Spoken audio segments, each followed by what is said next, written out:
5 ওয়াক্ত সালাত আদায় করো, পয়সা আছে জাকাত দাও, রমজান মাসের সিয়াম পালন করো। কোথায় আছে? কোরআনে কারিমে আছে। তাহলে কোরআন জীবিতদেরকে জানতে হবে। হ্যাঁ, মৃতকে ইয়া আইয়ুহাল্লাযীনা আমানু কুতিবা আলাইকুমুস সিয়াম, হে ঈমানদারগণ তোমাদের রোজা ফরজ করা হয়েছে। এই আয়াত শুনিয়ে লাভটা কি? লাভ আছে? কোনো লাভ নেই। মরা মানুষকে কুতিবা আলাইকুমুস সিয়াম শুনিয়ে, শাহরু রমাজান আল্লাযী উনজিলা ফীহিল কোরআন, রমজান মাসে কোরআন নাযিল হয়েছে, মরা মানুষকে শুনিয়ে লাভটা কি হলো? কোনো লাভ নেই। সুতরাং কখনো ভাববেন না যে মরা মানুষের কোরআন খানি করে বয়সে লাভ হবে, কোনো লাভ হবে না। তারপর আরেকটি কথা শোনেন, মৃত ব্যক্তিকে নেকি পৌঁছানো যাবে কি দিয়ে? আর্থিক ইবাদত দিয়ে। আর্থিক ইবাদত দিয়ে, পয়সা খরচ করে ইবাদত করেন, দান সাদকা করেন। আর বলে এটা মায়ের জন্য করলাম, মায়ের পক্ষ থেকে, বাপের পক্ষ থেকে মসজিদ বানিয়ে দিলেন, কার? মা বাবার নামে বা মা বাবার পক্ষ থেকে, তারা যান তাদের জন্য সাদকা জারিয়া। এতিমখানা বানিয়ে দিলেন, আপনি গরিবদের বাড়িতে পানির ব্যবস্থা দিলেন, গরিবদের বাড়িতে আপনি যে কোনো রকমের খাবার দিলেন, ইত্যাদি দিলেন, মরার নামে ঠিক আছে। কারণ আর্থিক ইবাদত দিয়ে, আও সাদাকাতিন জারিয়া, সাদাকা দিয়ে মৃত ব্যক্তিকে নেকি পৌঁছানো যাবে।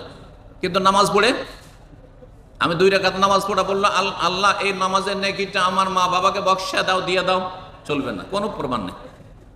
নবীও করেননি, নবীর সাহাবীরা কেউ করেননি। হে আল্লাহ, আমি 1 খতম দিলাম বা 1 পারা পড়লাম, আজকের তেলাওয়াতটা অমুককে দিয়ে দাও, এই নেকিটা আমি নেব না, তাকে বক্সা দাও, মানে দিয়ে দাও, কোনো প্রমাণ নেই। রাসূলুল্লাহ সাল্লাল্লাহু আলাইহি ওয়াসাল্লাম করেননি, তার সাহাবীরাও করেননি। তাহলে আমাদের দেশে যে এই তরিকা, যে কোরআন দিয়ে বক্সানো, এগুলো নেই আসলে ইসলাম। কোরআন জীবিত মানুষের জন্য। সুতরাং কোরআনের ফজিলত সম্পর্কে কিছু কথা শোনাই। কোরআন শিখতে হবে, প্রত্যেককে গরজ করে যে আমি আমার ফরজ আদায় করছি, আমি আমার ফরজ আদায় করছি। যেমন এখন মাগরিবের নামাজ পড়বেন, ফরজ আদায় করবেন, তার আগে এলেম শিখার ফরজ আদায় করবেন, কোরআন শিক্ষা। আল্লাহ রাব্বুল আলামিন যেন তৌফিক দান করেন। মহান আল্লাহ সূরা ফাতির আয়াত নম্বর 29-30 ইরশাদ করেছেন, ইন্নাল্লাযীনা ইয়াতলুনা কিতাবাল্লাহ, যারা আল্লাহর কিতাব তেলাওয়াত করে।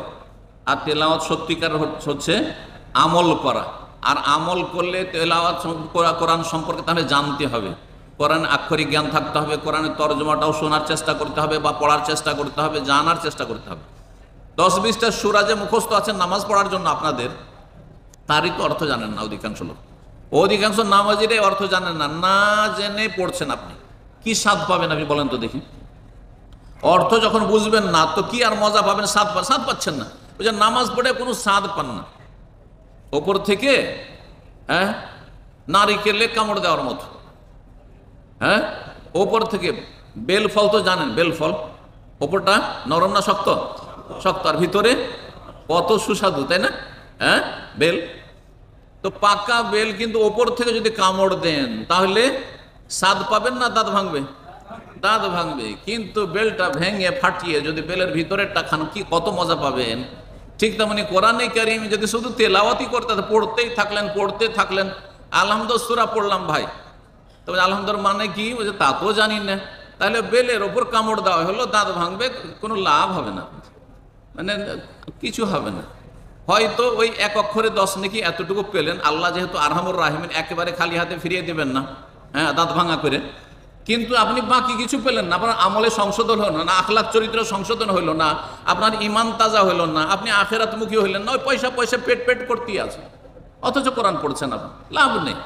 কিন্তু কোরআনের যখন ভিতরে ঢুকবেন, মানে ও বেলটার ভিতরে ঢুকলেন আপনি, আর যখন সে মজাটা পাবেন, তখন আর ইমান তাজা হবে, আখিরাতমুখী হবেন, দুনিয়া আপনার কাছে তুচ্ছ হবে, কোনো মূল্য রাখবে না, হালাল খাবেন, হারামের কাছে ধারে যাবেন না, ইত্যাদি ইত্যাদি। দেখবেন যে আপনি একজন মানুষ, মানে চরিত্রবান মানুষ হয়ে যাবেন, আদর্শ মানুষ হয়ে যাবেন।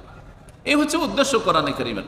তো আল্লাহ বলছেন, ইন্নাল্লাযীনা ইয়াতলুনা কিতাবাল্লাহ, যারা আল্লাহর কিতাব তেলাওয়াত করে, পাঠ করে, ওয়া আকামুস সালাতা, আর সালাত কায়েম করে। তাহলে কোরআন তেলাওয়াতকারী কি হবে? নামাজি হবে। মুসলিম বেনামাজি, মুসলিম কোরআন তেলাওয়াত করে না, না তেলাওয়াত না নামাজ, তাহলে কি করা হবে? দুনিয়া আখিরাত সর্বনাশ। এই কয়টা বছর এত আমোদ ফুর্তি করে খেয়ে লাভ কি করলেন আপনি? কি লাভ করলেন যে আপনার শরীরটা জাহান্নামে জ্বলবে? এত সুন্দর শরীর, রূপ, চেহারা, আর জাহান্নামে জ্বলবে। আপনার বিশ্বাস নেই? বিশ্বাস না থাকে তাহলে আপনি আর অমুসলিমে কোনো পার্থক্য নেই। আর বিশ্বাস থাকে তাহলে সংশোধন করেন আল্লাহর রাস্তায়। ওয়া আকামুস সালাত, সালাত কায়েম করবে। একজন মুসলিম কোরআন তেলাওয়াত করবে, সালাত কায়েম করবে। ও আনফাকু মিম্মা রাযাকনাহুম, আর যা তাদেরকে আমি রেজেক দিয়েছি, হ্যাঁ ধন সম্পদ দিয়েছি, তা থেকে তারা খরচ করবে, যাকাত দিবে। যাকাত দেওয়া ফরজ ফরজ। আর আরেকটি খরচ হচ্ছে আপনার আমার যে ফরজ দায়িত্ব পালন।